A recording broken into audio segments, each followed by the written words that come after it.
તો હવે આપણે આગળનો એક પ્રશ્ન જોઈએ કે જેમાં આપણને સૂચવ્યું છે કે આકૃતિમાં દર્શાવ્યા પ્રમાણે કોઈ કણનો સ્થાન સમયનો આલેખ છે, તો કણને કયા સમયે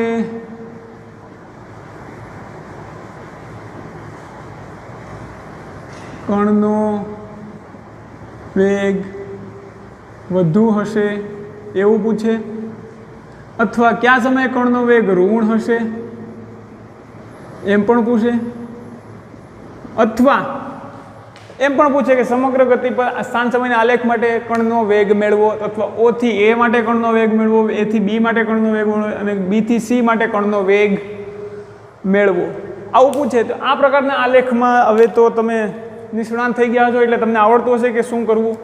સૌપ્રથમ કયા સમયે કણનો વેગ વધુ હશે એવું પૂછે તો આપણે દરેક સમય માટે કણનો વેગ મેળવવો પડે, અથવા ખાલી એવું પૂછે કે ડાયરેક્ટ ખાલી એટલું જ પૂછે કયા સમય માટે કણનો વેગ ઋણ હશે.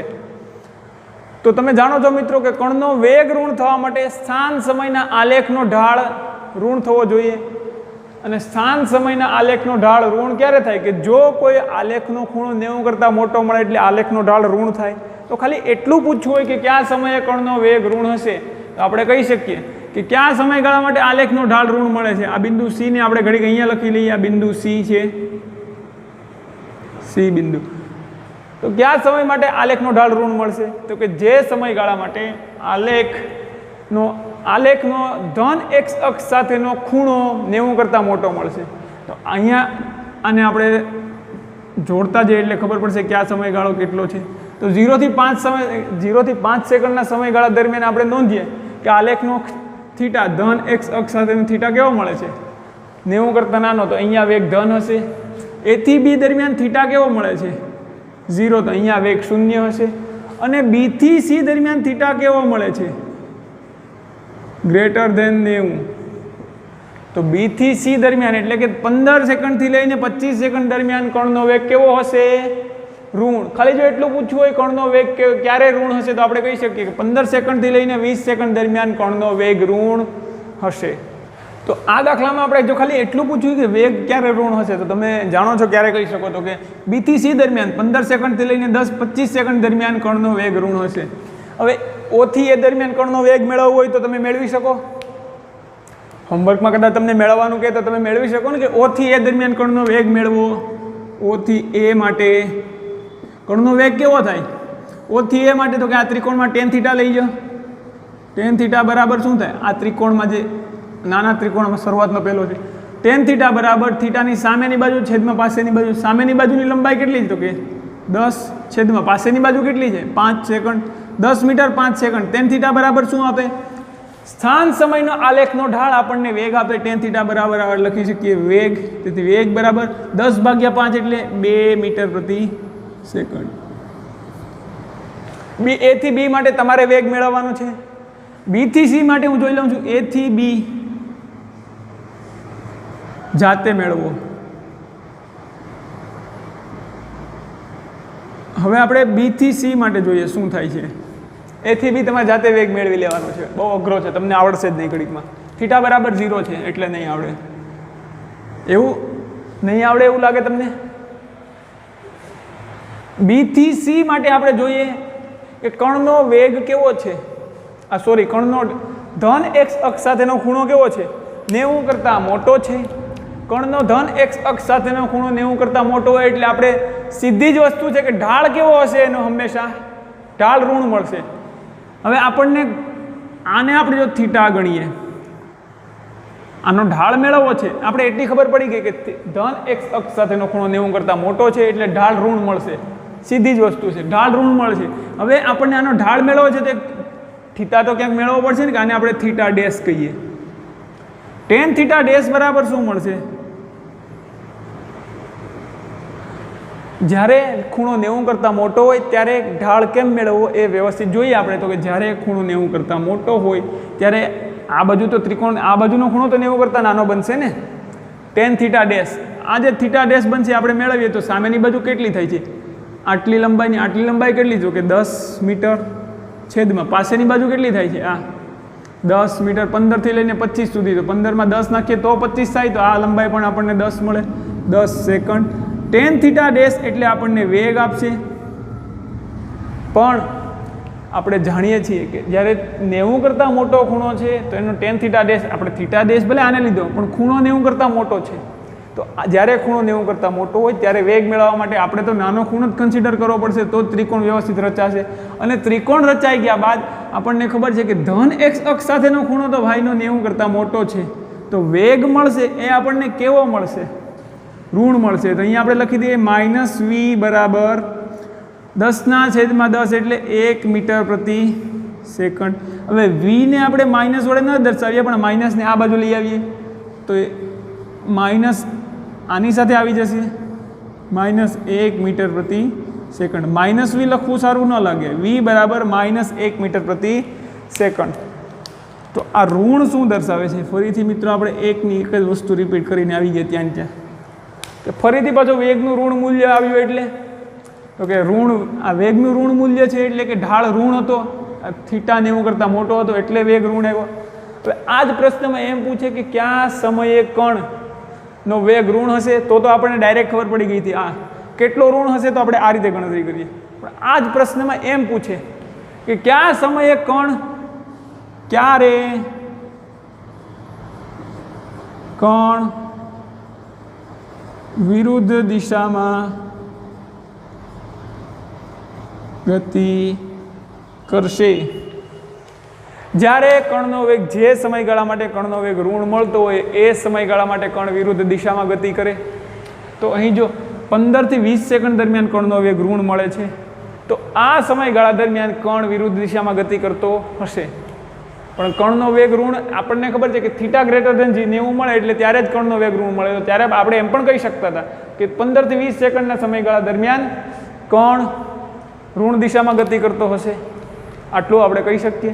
તો હવે મિત્રો તમને જ્યારે ખૂણો 90 કરતાં મોટો હોય ત્યારે કેમ ઢાળ મેળવવો આવડી જવું જોઈએ કે જ્યારે ખૂણો 90 કરતાં મોટો હોય ત્યારે આપણે એક ત્રિકોણ કયો બને છે? આ બને છે. ત્રિકોણ ધ્યાનમાં લઈએ, એને આપણે ઋણ એક્સ અક્ષ સાથેનો હવે થીટા જોઈએ. થીટા બરાબર સામેની બાજુ છે, tan થીટા બરાબર સામેની બાજુ છેદમાં પાસેની બાજુ. પણ આપણે જાણીએ છીએ કે ધ્યાનમાં તો આપણે ઋણ એક્સ અક્ષ સાથેનો ખૂણો લીધો છે, પણ જે આ જે રેખા છે સ્થાન સમયનો આલેખ, એનો ઢાળ થીટા 90 કરતાં મોટો છે એટલે ઢાળ ઋણ મળશે. એટલે કે tan થીટા ડેશ આપણને જે મળશે એ ખરેખર શું મળશે? -v ઋણ વેગ. અને એનું મૂલ્ય આપણને 1 મીટર પ્રતિ સેકન્ડ મળે છે. પણ આપણે -v આ માઇનસને હવે આ બાજુ લાવી દઈએ, અથવા વીની સાથે -1 ગુણાકારમાં છે, આ બાજુ આવે તો ભાગાકારમાં -1 આવે, 1/-1 એટલે જવાબ માઇનસ આવશે. એ રીતે પણ આપણે કહી શકીએ. એટલે કે v બરાબર -1 મીટર પ્રતિ સેકન્ડ. આ રીતે કણના સ્થાન સમયના આલેખનું એનાલિસિસ આપણે કરી શકીએ છીએ.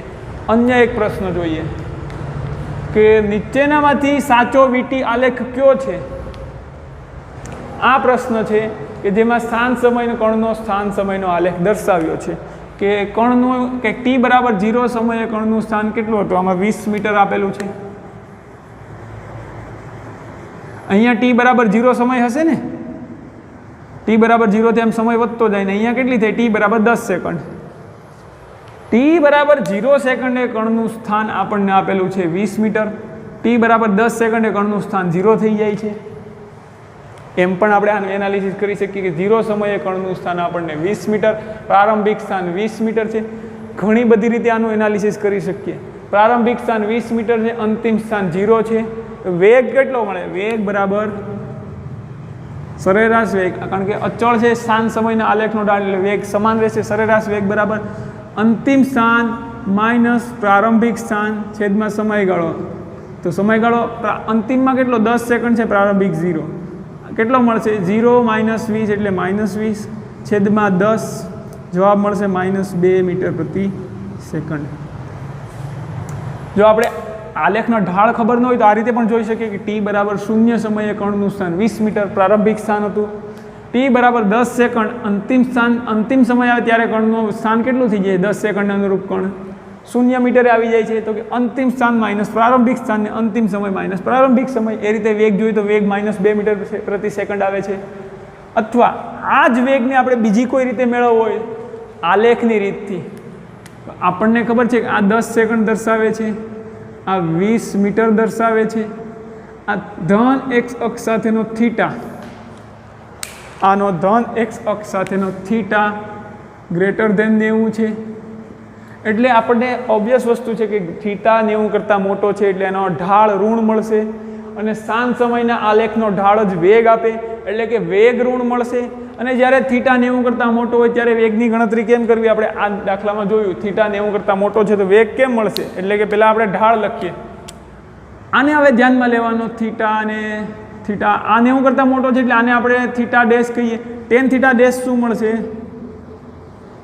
સામેની બાજુ છેદમાં પાસેની બાજુ 20 છેદમાં પાસેની બાજુ 10. પરંતુ આ થીટા 90 કરતાં મોટો છે તો આનો ઢાળ ઋણ મળે. ટેન થીટા ડેશની કિંમત આપણને -v આપશે, ઋણ ઢાળ આપશે. 10/20/10 એટલે 2 મીટર પ્રતિ સેકન્ડ, એટલે કે v બરાબર -2 મીટર પ્રતિ સેકન્ડ. બંને રીતે આપણે તેનો વેગ મેળવી શકીએ.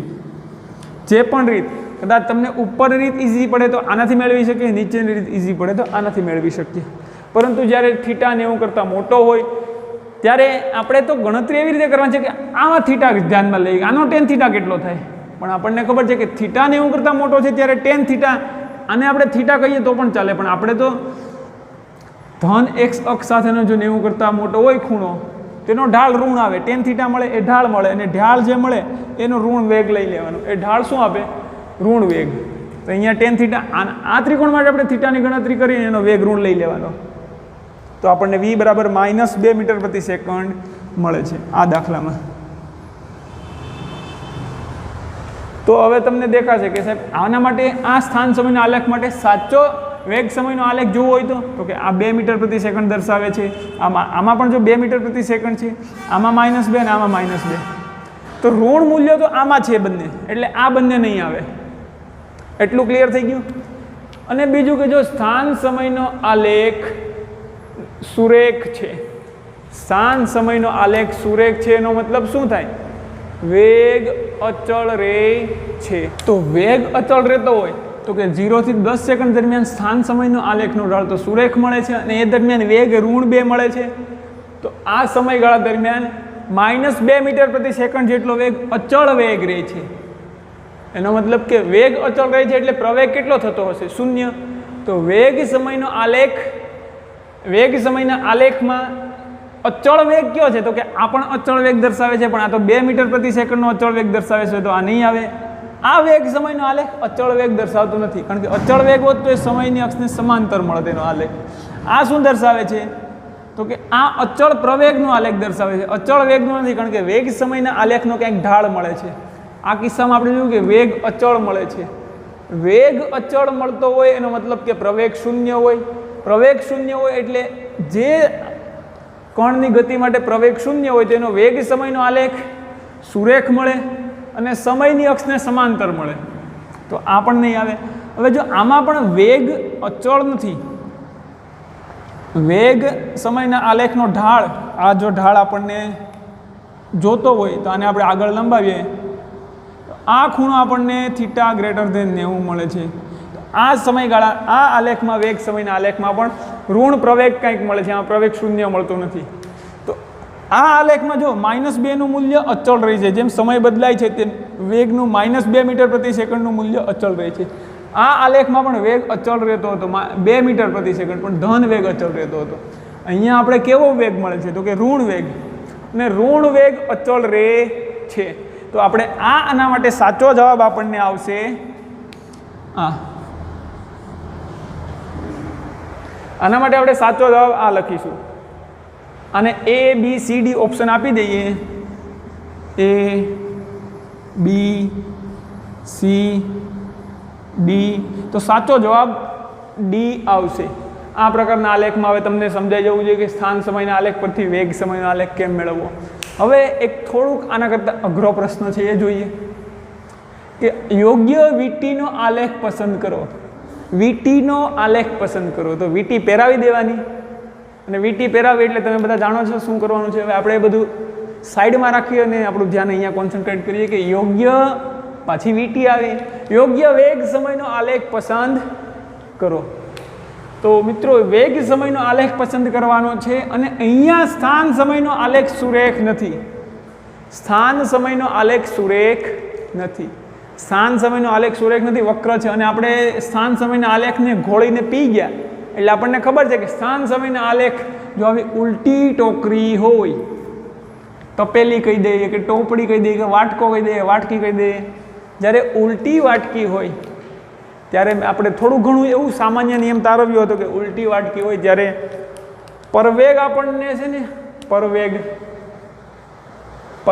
ઋણ મળે, પ્રવેગ ઋણ મળે. યાદ ન રહ્યું હોય તો આપણે જોતા જઈએ કે સ્થાન સમયના આલેખમાં જેમ આપણે અહીંયાથી આમ ઉપર બાજુ ટ્રાવેલિંગ કરશું તો ત્યારે આપણે જોઈએ કે આને આપણે થીટા લઈએ તો ધીમે ધીમે ઉપર તરફ જઈએ તેમ થીટા એટલે કે દરેક બિંદુએ સ્પર્શકનો ઢાળનું શું થતું જાય છે. સ્થાન સમયના આલેખમાં વેગ અચળ નથી એટલે વેગ ઘટતો જશે, વધતો જશે, એવું કંઈક તો થતું હશે. તો વેગનું શું થાય છે એ જોવાનું છે આપણે. તો જો ઉપર જતા જઈએ તેમ જો આને આપણે સ્પર્શક એ બિંદુ પાસે કંઈક આવું મળે છે તો એ બિંદુ પાસે જો થીટા કંઈક આટલો છે. હવે જેમ બી તરફ જતા જઈએ એમ જો આ થીટા આને આપણે દરેક બિંદુ માટે આપણે એવું નોંધ લઈએ કે દરેક બિંદુ માટે અહીંયા તો આપણને થીટા આટલો મળશે, આ બિંદુ પાસે થીટા ઘટી જાય છે, આ બિંદુ પાસે વધારે ઘટે છે, આ બિંદુ પાસે એનાથી પણ વધારે થીટા ઘટશે અને આ બિંદુ પાસે થીટા શૂન્ય થઈ જાય છે. કારણ કે જો આને સમાંતર રેખા હું દોરું તો તમને વધારે આ સ્પર્શક નથી થયો એટલે સ્પર્શક ફરીથી દોરીએ આપણે. અહીંયા સ્પર્શક દોરીએ તો તમે જોઈ શકો આ લાલ રેખા છે જે આડી એની સાથે શરૂઆતમાં આટલો ખૂણો છે, પછી બી પાસે આવે તો સ્પર્શક આપણે બી બિંદુ આ એ કહીએ, નામ આપી દઈએ ચાલો એટલે તમને પણ મજા આવે. આ ઓ બિંદુ, એ બિંદુ, બી બિંદુ, સી બિંદુ અને આપણે ડી બિંદુ કહીએ. બિંદુ ડી, બિંદુ ઓ એ બી સી ડી, બિંદુ ડી. ઓ પાસે કંઈક આટલો ઢાળ મળે છે, એ પાસે આવે તો જો સ્પર્શક આવો મળે છે, ઓ કરતાં એ પાસે ઘટે છે ખૂણો, એમ બી પાસે આવે તો થોડોક વધારે ખૂણો ઘટે છે, બિંદુ સી પાસે આવે તો વધારે ખૂણો ઘટે ધન એક સાથે, અને બિંદુ ડી પાસે આવે છે, બિંદુ ડી પાસે આવે છે ત્યારે આનો સ્પર્શક આપણને સમયની અક્ષને સમાંતર મળે છે. આ સ્પર્શક આપણને કેવો મળે છે? બિંદુ ડી પાસે સ્પર્શક આપણને સમયની અક્ષને સમાંતર મળે છે. તો આ પોઈન્ટ ડી છે ત્યાં વેગ કેટલો હશે? આપણે એ તો ખબર પડી કે એ થી બી થી સી તરફ જઈએ છીએ તેમ વેગ ઘટતો જાય છે, કારણ કે સ્થાન સમયના આલેખનો ધન એક્સ અક્ષ સાથેનો ખૂણો ઘટે છે. ડી પર પહોંચીએ ત્યારે વેગ શૂન્ય થઈ જાય છે. તો અહીંયા આપણે લખી દઈએ વી બરાબર 0 અને અહીંયા થીટા ઘટે છે. એ થી બી થી સી તરફ જઈએ તેમ થીટા ઘટે છે. આપણે વ્યવસ્થિત જ એનું એનાલિસિસ કરીએ એટલે આપણને આમ ફૂલ ખ્યાલ આવી જાય કે આપણને શું કરવું. થીટા ઘટે છે. હવે થીટા ઘટે છે ઓબ્વિયસ, અને આ થીટા દરેક બિંદુ પાસે કેવો મળે છે? 90 કરતાં નાનો. તો હું ખાલી ઓ થી એ દરમિયાન માટે આપણે અહીંયા એનાલિસિસ લખીએ તમને સમજાય એટલે. તો કે ઓ થી એ માટે, ઓ થી ડી તરફ ટ્રાવેલ કરીએ એમ થીટા આપણને લેસ ધેન 90 મળે છે. થીટા ઘટે છે, થીટા ઘટશે એટલે ટેન થીટા ઘટશે, થીટા ઘટે એટલે ટેન થીટા ઘટે. એનો મતલબ કે ટેન થીટા જ વેગ દર્શાવે છે, સ્થાન સમય છે એટલે એનો આલેખ, એનો ઢાળ ટેન થીટા ઘટે, ઢાળ ઘટે એટલે વેગ ઘટે. અને થીટા લેસ ધેન 90 છે તેથી વેગ ધન હોય. ધન વેગ ઘટે છે એનો મતલબ કે પ્રવેગ ઋણ હોય.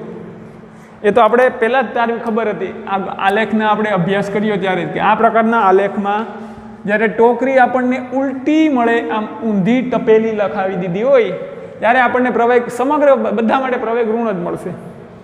તો વી ધન છે અને વી ઘટે તો આનો મતલબ કે એ કેવો મળે? ઋણ. આમ પણ આપણે એનાલિસિસ કરી શકીએ.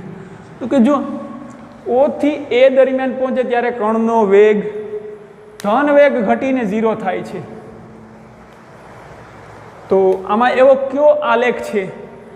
આપણે ઓપ્શન્સ પણ આપી દઈએ કે આને આપણે એ કહીએ, આને બી કહીએ, આને સી કહીએ અને આને બિંદુ ડી કહીએ.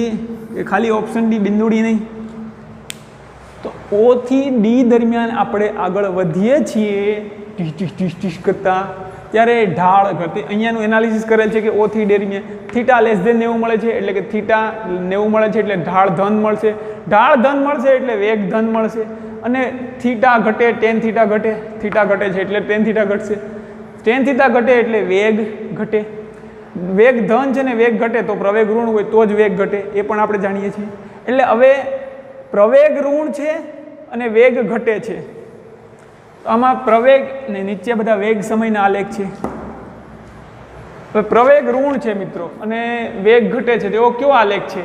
તો જો સૌપ્રથમ આમાં જોઈએ તો કે અહીંયા વેગ શૂન્ય થાય છે. જો આને આપણે A થી આ O થી D સુધી આને ગણતરીમાં લઈએ તો કે O થી D દરમિયાન વેગનું મૂલ્ય જેમ સમય સાથે વેગ, માનો કે અહીંયા પહોંચે તો વેગ આવો કાંઈક મળશે, અહીંયા પહોંચે તો વેગ એટલો મળશે, T1 T2 વોટેવર. તો આપણે એ તો ખબર પડી ગઈ કે વેગનું મૂલ્ય ઘટે છે. તો આમાં પણ જો વેગનું મૂલ્ય ઘટે છે. પછી પ્રવેગ ઋણ મળે છે તો કે આ O થી D દરમિયાન આ આલેખ માટે ખાલી આટલા આલેખ માટે આ થીટા કેટલો મળે છે? ગ્રેટર ધેન 90, એટલે પ્રવેગ પણ ઋણ મળે છે. આ પણ આવે, આ નહીં આવે, આનો થીટા લેસ ધેન 90 મળે છે O થી D દરમિયાન. અને જો O થી D આને આપણે O ગણીએ, શરૂઆત તો અહીંયાથી જ કરે છે કણની ગતિપથ કે T બરાબર 0 સમયે આ કણનો વેગ 0 છે. આમાં તો કંઈક છે વેગ, આ કંઈક થીટા મળે છે. T બરાબર 0 સમયે પણ કણને તો કંઈક થીટા મળે જ છે. તો T બરાબર 0 સમયે કણનો કંઈક વેગ છે ને એ વેગ ધન છે. તો આમાં તો નહીં આવે કારણ કે T બરાબર 0 સમયે કણનો વેગ 0 દર્શાવે છે. આ આલેખ જ નહીં આવે. થીટા લેસ ધેન 0 મળે છે તો આનો પ્રવેગ ધન મળે. એમ પણ ખબર પડે કે આ જવાબ નહીં આવે, આ હટી ગયું B. A B આ A આવી શકે, B હટી ગયું. હવે જો આમાં શું થશે, આપણે C જોઈએ તો કે જ્યારે T બરાબર 0 સમય છે ત્યારે કણનો કંઈક વેગ છે અને સમય સાથે વેગ ઘટે છે. હા, અને T બરાબર આ D પર પહોંચે ત્યારે કણનો વેગ 0 થઈ જાય છે. અહીંયા માનો કે આ D પર હોય તો વેગ ઘટી અને આ પોઈન્ટ આવે ત્યારે 0 થઈ ગયો. અને આનો ઢાળ પણ greater than theta greater than 90 મળે છે. એટલે કે વેગ સમયના આલેખનો ઢાળ 90 કરતાં મોટો છે એટલે આનો પ્રવેગ ઋણ મળે. તો રેડી, આમાં પણ પ્રવેગ ઋણ મળે છે તો આ પણ શક્ય છે. A C શક્ય છે, B તો હટી ગયું. પિક્ચરમાંથી જ બીને આપણે બાકાત કરી નાખ્યું, નામ કમી થઈ ગયું બીનું કૂપનમાંથી. વધારે વળ કરે એટલે નામ કમી કરી નાખવાનું. હવે આપણે ડી ચેક કરીએ. T બરાબર 0 સમયે જો આનો વેગ કેટલો છે? સ્થાન સમયના આલેખનો વેગ થીટા લેસ ધેન 90 મળે છે. એટલે કે T બરાબર 0 સમય છે ત્યારે એનો સ્પર્શક દોરીએ આપણે 0 સમયે ત્યારે, એટલે કે O બિંદુ પાસે. તો O બિંદુ પાસે કણનો કંઈક વેગ છે અને એ ધન છે. તો આમાં જો T બરાબર 0 સમયે કણનો વેગ તો કંઈક નીચે આપેલો છે. T બરાબર 0 સમયે કણનો વેગ નીચે આપેલો છે અને આનો થીટા લેસ ધેન 90 મળે છે. એનો મતલબ કે આનો પ્રવેગ પણ ધન છે. T બરાબર 0 સમયે આનો વેગ ધન મળે છે, આમાં ઋણ મળે છે એટલે આને હટાવી દે, આ પણ નહીં આવે. બીજું કે આપણને પ્રવેગ ઋણ મળે છે આ આલેખ માટે. આપણને ખબર છે ઉલટી ટોકરી છે તો સમગ્ર ગતિપથ માટે પ્રવેગ ઋણ છે, પણ આ વેગ સમયનો આલેખ તો વેગ સમયના આલેખનો ઢાળ પ્રવેગ આપશે. અને જો આ આલેખનો થીટા લેસ ધેન 90 હોય એટલે ઢાળ ધન મળે, એટલે પ્રવેગ ધન મળે. તો સીધી વસ્તુ છે કે A થી D દરમિયાન કણનો પ્રવેગ ઋણ છે ને આમાં ધન બતાવે છે. એટલે કે BC કૂપનમાંથી જ કાઢી નાખીએ આપણે BC ને. તો હવે વધ્યા A અને D. આપણું લશ્કરને એટલામાં જ દડાવવાનું છે. તો કે AD માં હવે આપણે શું કરવું? D સુધી આવતા રહ્યા. હવે આગળ ભાગો. D થી આપણે D પછી E F G અને આપણે H બિંદુ કહીએ. E F G અને H બિંદુ માટે આપણે ઢાળ મેળવતા જઈએ તો શું થશે? E પાસે સ્પર્શક દોરીશું અને આપણે થોડોક આ સ્પર્શક નાનો કરીએ. E પાસેનો સ્પર્શક આવો મળશે. F પાસે ઢાળ મેળવવો છે તો F પાસે સ્પર્શક દોરીશું, આવો મળશે. G પાસે સ્પર્શક દોરીશું અને H પાસે સ્પર્શક દોરીશું. E F ભૂસાઈ ગયો છે તો F લખી દઈએ આપણે. આ F, આ બિંદુ F છે ભાઈ. તો હવે તમે જાણી શકો કે જો E F G H તરફ આવીએ છીએ તેમ કણનો ઢાળ D થી જેમ આગળ વધે છે, અહીંયા તો વેગ 0 થઈ ગયો. હવે સ્થાન સમયનો આલેખનો ઢાળ આ પ્રકારનો કંઈક મળે છે સ્પર્શક ઈ પાસે. આ પ્રકારનો સ્પર્શક મળે છે એટલે વેગ આ ઢાળ 90 કરતાં મોટો મળે છે. મોટો મળે છે એટલે વેગ ઋણ મળશે. એવી જ રીતે એફ પર જઈએ તો જો આ ખૂણો જેટલો છે એના કરતાં ખૂણો આમ વધે છે. ખૂણો 90 કરતાં મોટો છે ને ઋણ એક્સ અક્ષ સાથે વધે છે. પેલા આટલો ખૂણો તો એફ પર આવે તો ખૂણો વધે છે થોડો, જી પર આવે તો એના કરતાં વધે છે ઋણ એક્સ અક્ષ સાથે જ, અને એચ પર આવે તો એના કરતાં પણ કાંઈક વધે છે ઋણ એક્સ અક્ષ સાથે. પણ દરેક માટે ખૂણો 90 કરતાં મોટો મળે છે. જ્યારે ખૂણો 90 કરતાં મોટો મળતો હોય ત્યારે આપણે એવું એનાલિસિસ કરીએ કે હવે ઋણ એક્સ અક્ષ સાથે તેનો ખૂણો કેમ બદલાય છે. તો કે આ બધાનો ખૂણો ધન એક્સ અક્ષ સાથેનો ખૂણો. ફરીથી રિપીટ કરું કે જ્યારે આપણને ધન કોઈપણ આલેખના ઢાળનો ધન એક્સ અક્ષ સાથેનો ખૂણો 90 કરતાં મોટો મળતો હોય ત્યારે એવા કિસ્સામાં આપણે આલેખનો ઢાળ બદલાય કઈ રીતે છે એ નક્કી કરવા માટે ઋણ એક્સ અક્ષ સાથેનો ખૂણો નક્કી કરશું કે ઋણ એક્સ અક્ષ સાથેનો ખૂણો વધે છે કે ઘટે છે. તો ધન એક્સ અક્ષ સાથેનો ખૂણો આપણને 90 કરતાં મોટો મળે છે એટલે એ તો કન્ફર્મ થઈ ગયું કે આલેખનો ઢાળ ઋણ હશે. અહીંયા લખી દઈએ ઓ થી ડી. હવે ડી થી એચ માટે, ડી થી એચ માટે શું થાય છે? ડી ટુ એચ માટે થીટા ગ્રેટર ધેન 90 મળે છે એટલે કે ઢાળ ઋણ મળશે. ઢાળ ઋણ મળશે એટલે આ સ્થાન સમયનો આલેખ છે એનો ઢાળ એટલે વેગ કેવો મળે? વેગ ઋણ મળે. ઓકે હાલો, આટલું આપણને ક્લિયર થઈ ગયું. હવે જ્યારે ઢાળ 90 કરતાં ઋણ મળતો હોય ત્યારે આપણે ઋણ એક્સ અક્ષ સાથેનો ખૂણો જોઈએ કે પહેલાં આટલો ખૂણો તો પછી વધે છે, પછી પાછો વધે છે ને હજી વધી જાય છે. તો ડી થી એચ તરફ જઈએ તેમ ઢાળ ઋણ મળે છે અને ઋણ એક્સ અક્ષ સાથે થીટા વધે છે. થીટા વધે છે ઋણ એક્સ અક્ષ સાથે, ઋણ એક્સ સાથે.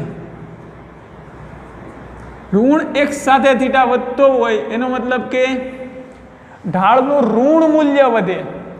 ઢાળનું ઋણ મૂલ્ય વધે આપણે આગળ જોયું છે. અને ઢાળનું ઋણ મૂલ્ય વધે એનો મતલબ કે એ જ મતલબ શું થશે? વેગ ઋણ વધે.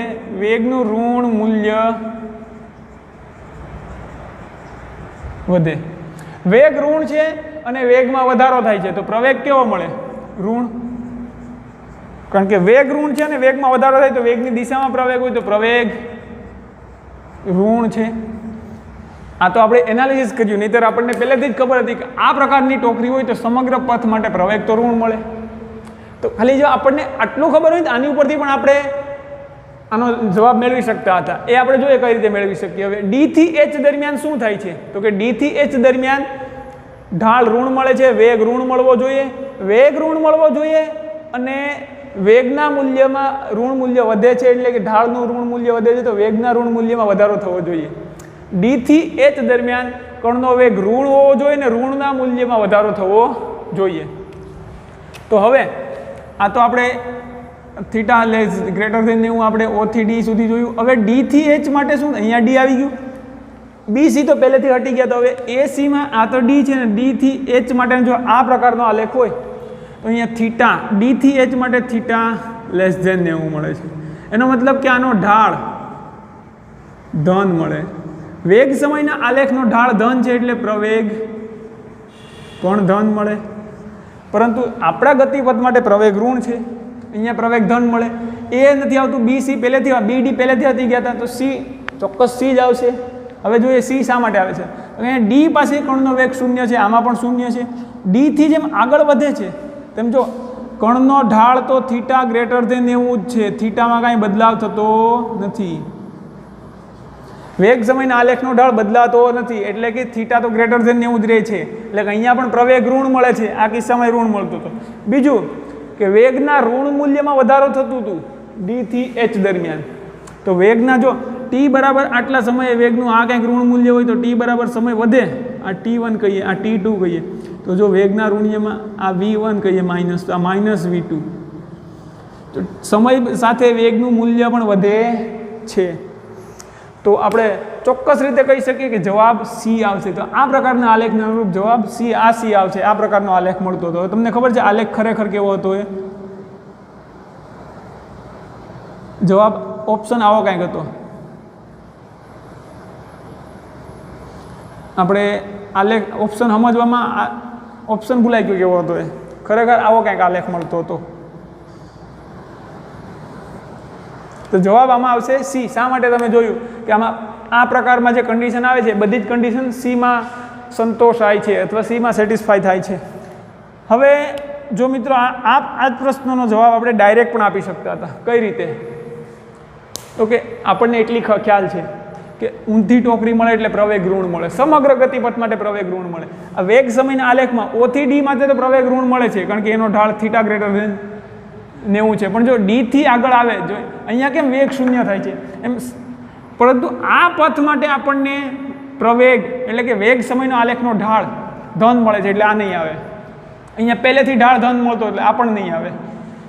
અહીંયા પહેલેથી આનો ઢાળ ખાલી જોઈએ આ આલેખનો, તો ઢાળ લેસ ધેન θ લેસ ધેન 90 એટલે પ્રવેગ ઢાળ ધન છે. વેગ સમયનો આલેખનો ઢાળ ધન એટલે વેગ સમયનો આલેખ આપણને પ્રવેગ આપે, અને વેગ સમયના આલેખનો ઢાળ ધન એટલે પ્રવેગ ધન. તો અહીંયા પણ પ્રવેગ ધન મળતો હતો. A B D ઓપ્શનમાં પ્રવેગ ધન મળતા હતા. તો સીધી વસ્તુ છે 3 નહીં આવતા હોય, ઓપ્શન 4 હતા, તો આ તો આવતું જ હોય. ચેક કરીએ સમગ્ર ગતિપથ માટે આનો પ્રવેગ જો આગળ આમ સીધી રેખા છે તો આનો પ્રવેગ અચળ રહે છે, ને અચળ પ્રવેગ કેટલો છે? ટૂંકમાં ઋણ અચળ જેટલો પ્રવેગ રહે છે, ઋણ પ્રવેગ મળે છે. આલેખ આવો હતો ને, તો ઋણ પ્રવેગ આપણને મળતો હતો સી ઓપ્શનમાં. અને બીજું પણ આપણે કન્ડિશન સેટિસ્ફાઈ કરી કે શરૂઆતમાં વેગ ઘટે છે, તો જો સમય સાથે વેગ ઘટે છે, પછી થીટા સ્થાન સમયના આલેખનો ઢાળ ઋણ મળે છે, એટલે કે પછી વેગ ડી પછી વેગ ઋણ થઈ જાય છે. જો વેગ ઘટી ડી અહીંયા ડી બિંદુ સુધી આવીને વેગ પછી જો ઋણ થઈ જાય છે, નીચે આપેલું છે વેગનું મૂલ્ય, નીચે જાય છે આલેખ, અને એ મૂલ્યમાં વધારો થતો હતો. આમાં સમય સાથે વેગના મૂલ્યમાં વધારો થતો હતો. તો આ રીતે આપણે એનાલિસિસ કરી શકીએ કે ઓપ્શન સી સાચો પડે. આ સાચો આન્સર આપણો આવે ઓપ્શન સી. તો આગળના થોડા ઘણા આપણે દાખલા છે તે આગળના લેક્ચરમાં અભ્યાસ કરીશું કે સ્થાન સમયના અનુરૂપ વેગ સમયનો આલેખ કેમ દોરવો, અને એની ઉપરથી MCQ કેમ પૂછાય છે.